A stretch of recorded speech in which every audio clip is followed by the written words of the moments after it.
Saudara, sejumlah fasilitas yang rusak akibat ledakan di Makobrimob Polda Jawa Timur masih belum diperbaiki. Namun, puing-puing reruntuhan sudah terpantau dibersihkan. Terpal dan garis polisi masih terpasang di lokasi ledakan Makobrimob Polda Jatim. Sejumlah fasilitas yang mengalami kerusakan hingga kini masih belum diperbaiki. Kondisi ini terlihat dari atap ruang kantor dan masjid di dalam Makobrimob Polda Jatim yang masih rusak. Informasi selengkapnya kita sapa jurnalis Kompas TV Via Irmar di Surabaya, Jawa Timur. Via, selamat siang. Tak hanya fasilitas umum, ada juga rumah warga yang kemudian terdampak dari ledakan ini. Bagaimana kemudian proses perbaikannya sejauh ini?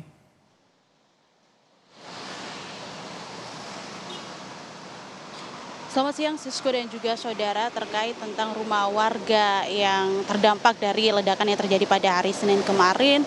Memang dari kemarin kami mencoba untuk wawancara warga sekitar, tapi mereka tidak berkenan. Namun yang pasti mereka bercerita rata-rata kerusakan terjadi pada kaca jendela rumah warga. Jadi perbaikan masih belum dilakukan, sehingga selama ini warga hanya bisa melakukan pembersihan atau bersih reruntuhan dari material yang rusak akibat ledakan yang terjadi pada hari Senin kemarin agar tidak membahayakan orang lain.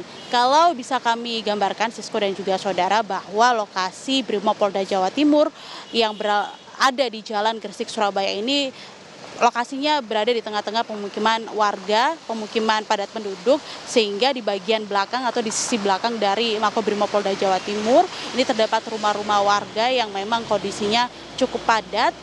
Dan seperti yang tadi saya sampaikan bahwa mayoritas kerusakan terjadi pada kaca jendela. Kemudian di sisi kanan kiri ini rata-rata ditempati oleh warga yang memiliki usaha mulai dari tempat makan, tambal ban dan juga lain sebagainya. Mereka juga mengalami kerusakan juga, namun tidak terlalu parah. Kemudian di bagian depan atau di seberang dari Makobrimob Polda Jawa Timur ada sentra wisata kuliner yang dimana plafonnya rusak, kemudian juga bagian lampunya juga hampir jatuh, hampir putus. Dari para penjual yang ada di sentra wisata kuliner saat ini sudah melakukan pembersihan sehingga tidak membahayakan pembeli yang akan datang untuk membeli makanan mereka. Selain itu juga ada Kodim 830 Surabaya Utara yang tadi kalau kami lihat kaca jendela atau bingkai jendela yang sebelumnya sempat rusak sudah terpasang, namun untuk kacanya sendiri belum dilakukan perbaikan, hanya dilapisi kertas di sejumlah bingkai jendela yang rusak di beberapa ruangan yang dimiliki oleh Kodim 830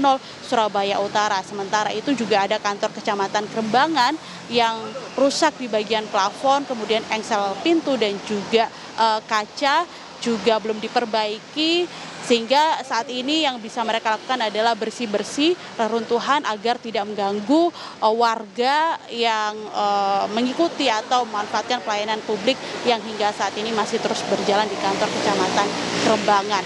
Untuk fasilitas yang berada di Makobrimob Polda Jawa Timur seperti ada ruang kantor, masjid, itu juga masih belum diperbaiki. Kalau tadi kami melihat walaupun belum terlalu jelas, karena memang saat ini kalau tadi kami melihat jika kita ingin melihat ke dalam ini kita tidak terlalu jelas Sisko dan juga saudara, karena ada mobil taktis milik Brimob Polda Jawa Timur yang dipasang di tiap pintu gerbang yang ada di Makobrimob Polda Jawa Timur.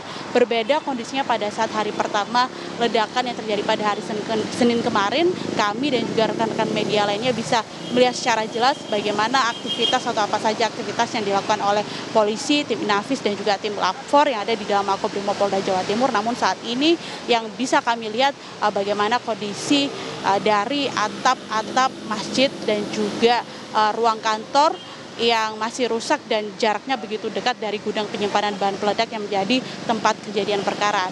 Jaraknya sekitar 20 hingga 30 meter. Sementara untuk gudangnya sendiri, Sisko, ini masih dilapisi terpal, kemudian juga masih steril karena masih dipasang garis polisi di sekitar TKP.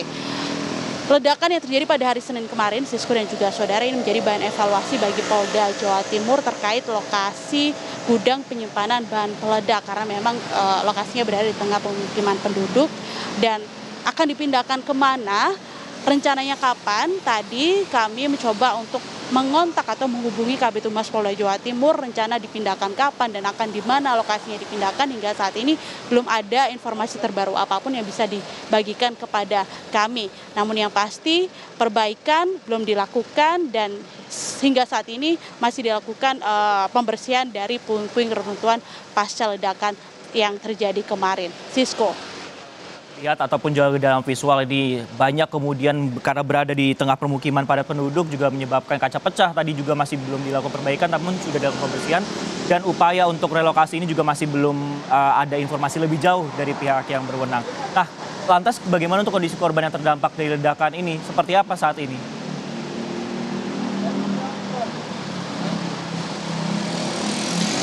Ya, terkait kondisi korban terdampak dari ledakan, ini rata-rata memang ada 10 korban, semuanya merupakan polisi yang saat peristiwa ledakan tersebut terjadi tengah melakukan latihan di sekitar gudang penyimpanan bahan peledak.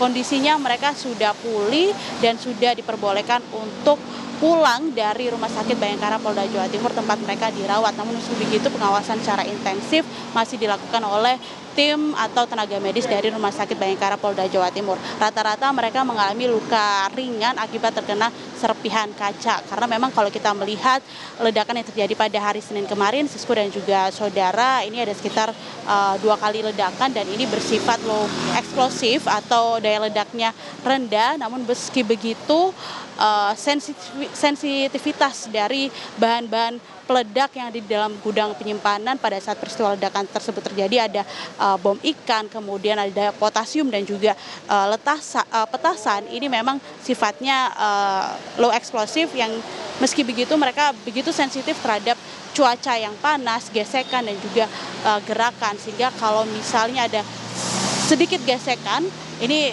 bisa berpotensi meledak seperti yang terjadi pada hari Senin kemarin. Itulah kira-kira yang disampaikan oleh Kabid Lapor Polda Jawa Timur pada saat momen konferensi pers yang dilakukan beberapa waktu yang lalu. Sisko. Baik, terima kasih atas informasi Anda via Irma dari Makobrimob Surabaya dan kami akan tunggu bagaimana informasi selanjutnya terkait perbaikan dari rumah warga ataupun juga fasilitas umum di sana.